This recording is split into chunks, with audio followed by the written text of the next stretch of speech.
આજે આપણે અલગ અલગ શાકભાજીની વાત કરીશું બાલવાટિકાની અંદર. હવે આમાં ઘણા બધા શાકભાજીનો કલર કેવો છે? લીલો. મોટા ભાગના શાકભાજીનો કલર કેવો છે ભાઈ? લીલો.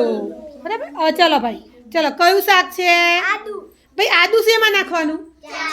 ચામાં. ચલો ધાણા. પછી જિજ્ઞેશ જોડે શું જ ભાઈ? ભાઈ તમને બધાને કોબી ભાવે છે? કોબીનો કચુંબરે બને, કોબીનું શાક બને. તમારે શું કરવાનું?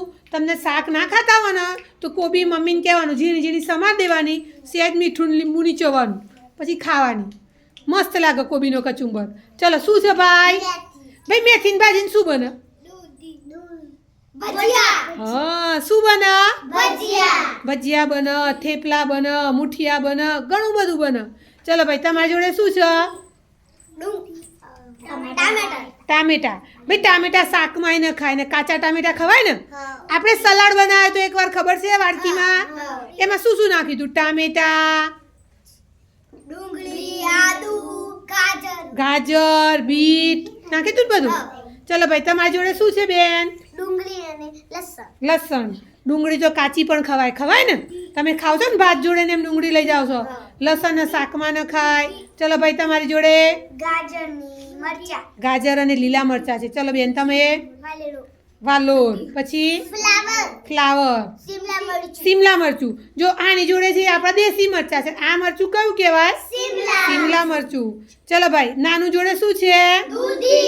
દૂધી. ભાઈ દૂધીનું શાકે બને ને બીજું શું બને તમને ખબર છે?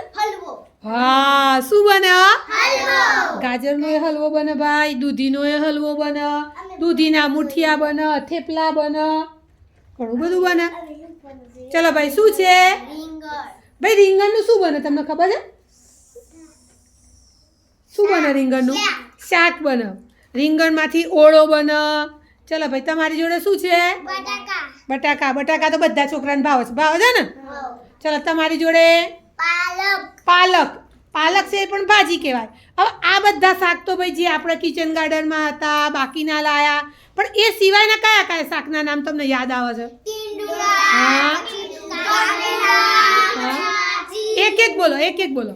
ચલો કંકોડા, પછી ભીંડા, પછી એ તો આવી ગઈ. આપણી જોડે જે શાક છે એ નહીં. હા, કાકડી નથી આમાં. પછી બીજું કોળું,